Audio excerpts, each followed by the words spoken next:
आध्यात्मिक दुःख जे आहे, आधी भौतिक दुःख जे आहे आणि आधी दैविक दुःख जे आहे, त्या तिन्ही दुःखांना नष्ट करणार ही परम पावन संहिता ही आहे, शिवदम आहे, कल्याण करणारी ही संहिता आहे. महाराज इथे अधिकारी कोण आहे? हा ग्रंथ ऐकावा कोणी? सगळ्यांना ऐकता येतो का? काल सांगितलं, एक दीक्षा विहीनानाम नात्र अधिकार. ज्यांच्या गळ्यामध्ये माळ नाही त्यांना ही कथा ऐकण्याचा अधिकार नाही. ज्यांच्या गळ्यामध्ये नाही त्यांनी माळ घालून घ्या. दिव्य योग आहे शिवकथेचा. पहिला अधिकार तो सांगितला, गळ्यामध्ये माळ पाहिजे. दुसरा अधिकार सांगितला अमत्सरा. अमत्सरा अर्थात मत्सर ज्याच्या हृदयामधून निघून गेला आहे असं हृदय बनवा. एका जनार्दनी मत्सर तेने परमार्थ पळी दूर. हृदयामध्ये जर मत्सर असेल ना, दुसऱ्याचं देखवत जर नसेल ना, परमार्थ आणि परमात्मा लांबूनच नमस्कार करतो, त्याच्या जवळ सुद्धा जात नाही.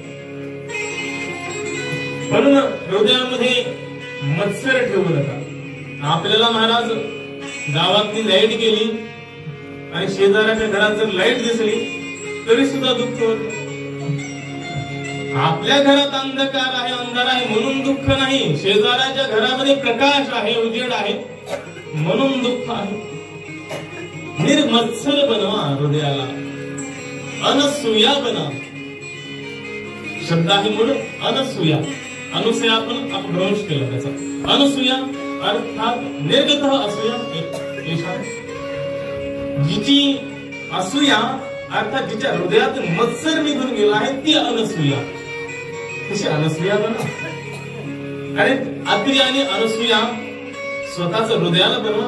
अत्री त्रिगुणातीत, जिथे त्रिगुण सुद्धा संपून गेले आहेत, सत्व रजतम 3 गुण उरलेले नाहीत, आणि तिच्या हृदयामध्ये असूया नाही, मत्सर नाही, अशी अनसूया जिथे असेल तिथे तर दत्तात्रय भगवान प्रकट होते. जिथे शुद्ध सत्वगुण संपन्न हृदय असेल, वसुदेव शुद्ध विशुद्ध सत्वगुण संपन्न हृदय जिथे असेल, देवकी देवमयी बुद्धी जिथे असेल, देवमय बुद्धी जिथे होऊन गेली तिथे तर भगवान श्रीकृष्ण प्रकट होते. भगवान कुठेही कोणाच्याही घरी प्रकट होत नाही. जिथे निर्मत्सर हृदय आहे त्या ठिकाणी भगवान प्रकट होतात. म्हणून हृदयाला निर्मत्सर बनवा. निर्मत्सर बनवल्यानंतरच निश्चितच परमात्मा शंभू या हृदयामध्ये निवास करतील.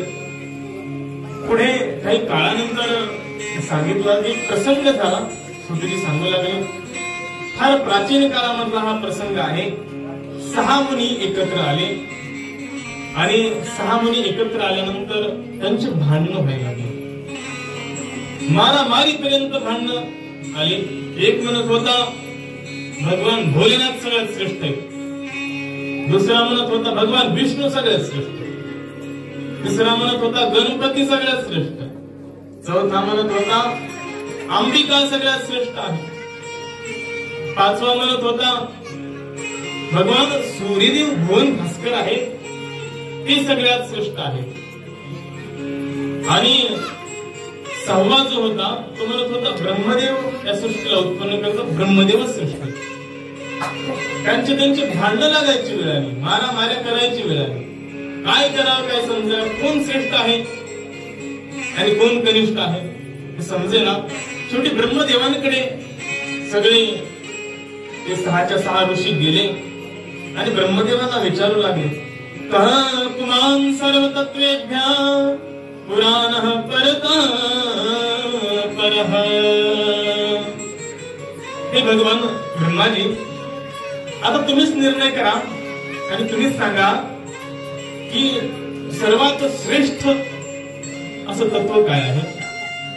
तेव्हा ब्रह्माजी बोलू लागले, यतो वाचो निवर्तन्ते अप्राप्य मनसा सह यस्मात् सर्वमिदं ब्रह्म विष्णु रुद्रेंद्र पूर्वकम. ब्रह्माची सांगत आहे की जिथं ब्रह्मा विष्णू आणि महेश ज्या ठिकाणी नतमस्तक होता, ज्या ठिकाणी बुद्धी पोचत नाही, मनाची नखी न लगे, जेथ बुद्धीची दृष्टी न रिगे, ते इंद्रिया कीर जोगे काही होईल. मन पोचत नाही त्या तत्वापर्यंत, बुद्धी विचार करू शकत नाही त्या तत्वाचा, परंतु परम भक्तीने ते तत्व जाणता येतं.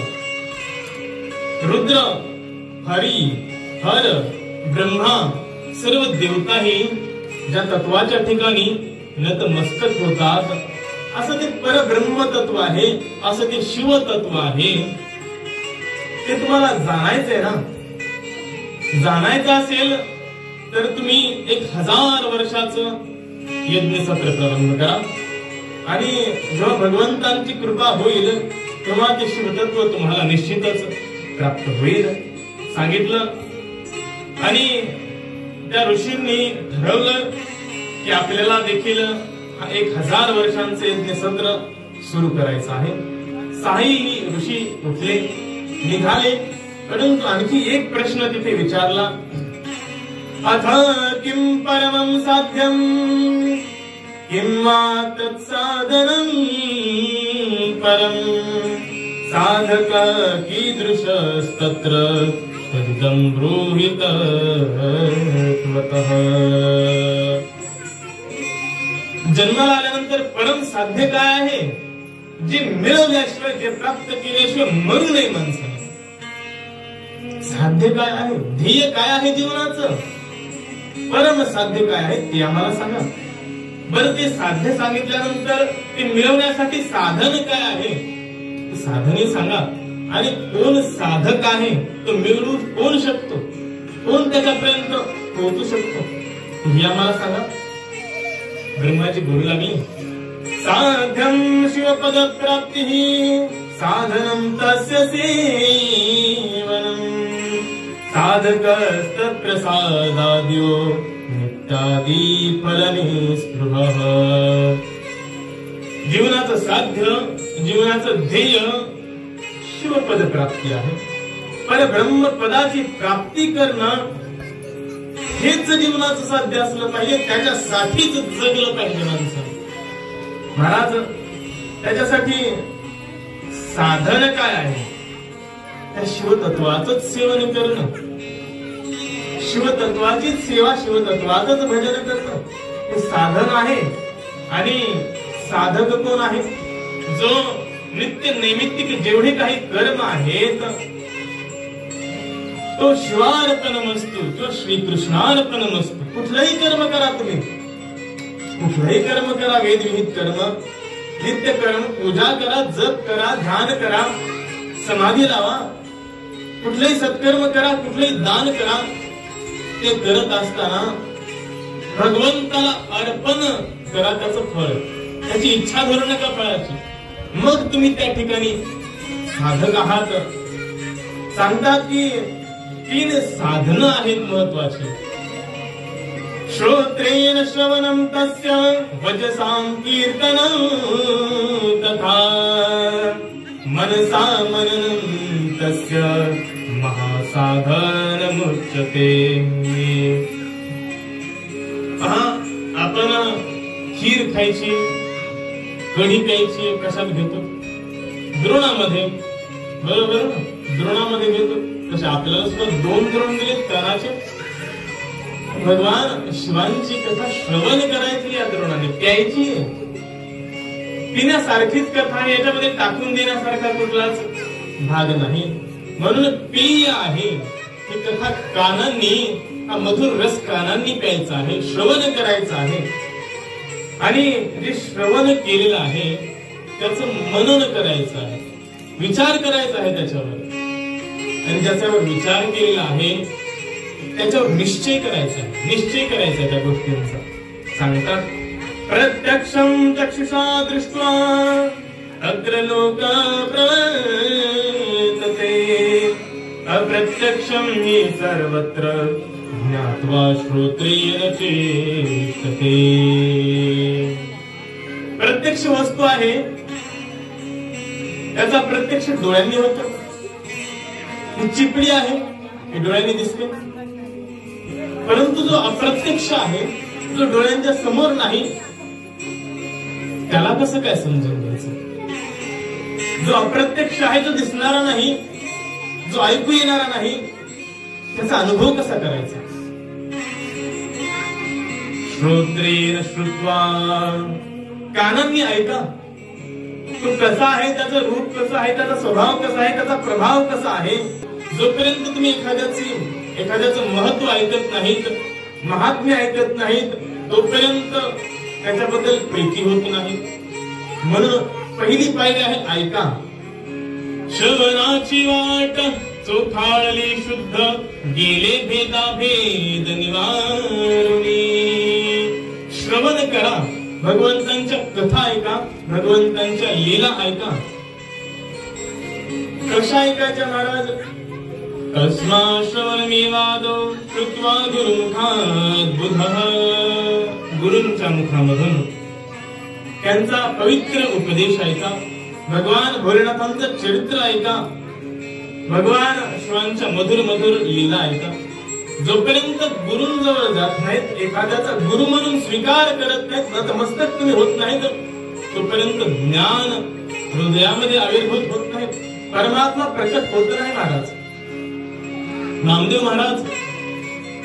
महाराजांना देव दररोज दिसायचा, दररोज त्यांच्या हाताने भोजन ग्रहण करायचं. परंतु संतांच्या सभेमध्ये जेव्हा नामदेव महाराज गेले, गोरोबा काकांनी ठोकून पाहिलं डोक्यावर, कच्चे ठरले, राग आला. तेव्हा सांगितलं संतांनी आणि भगवंतांनी सुद्धा सांगितलं, जा सद्गुरूंना शरण जा. गेले विसोबांकडे, विसोबा केसरांकडे गेले आणि गेल्यानंतर पाहिलं अरे भगवंताने आपल्याकडे पाठविलं आपल्याला, त्याचे तर पाय भगवान शिवांच्या पिंडीवर आहेत. विसोबा केसर भगवान भोलेनाथांच्या शिवालयामध्ये झोपलेले होते आणि त्यांच्या पायाखाली भगवान शिवांची पिंड होती. पहा असं कोणी करतं का? त्यांचे पाय भगवान शिवांच्या पिंडीवर होते. असला कसला गुरु आहे? नामदेव महाराजांनी विचार केला, ए साधो, लाज नाही वाटत? भगवान भोलेनाथांच्या शिवलिंगावर पाय ठेवलेच, काढ पाय ते. कसं काय भगवंताने त्या माणसाकडे मला पाठवलं समजत नाही. विसोबांनी सांगितलं, अरे बाबा नामा, माझे पाय खूप जड झाले, म्हातारपण आले, उचलून तूच बाजूला ठेव. नामदेव महाराजांनी उचलले पाय बाजूला ठेवले, बघितलं तर तिथेही शिवलिंग पायाखाली. आश्चर्यचकित झाले, पुन्हा उचललं पायांना, दुसरीकडे ठेवलं, तिथेही शिवलिंग. जिथे जिथे पाय ठेवू लागले तिथे तिथे शिवलिंग दिसू लागलं. तुकोबाबाईने एक हिंदी पद गायलेलं आहे, कहाँ पग दारू देखे अनेरा, देखे तो सब वही ने घेरा. कहाँ पग दारू, पाय कुठं ठेवू, देखे अनेरा, त्या भगवंताशिवाय दिसतच नाही काही. भगवान शिवांशिवाय, परमात्म्याशिवाय दुसरं काही दिसतच नाही, पाय कुठे ठेवू. देखे तो सब वही ने घेरा, पाहिलं तर सगळीकडे परमात्म्यानंच घेरलेला आहे, मग पाय कुठे ठेवावे?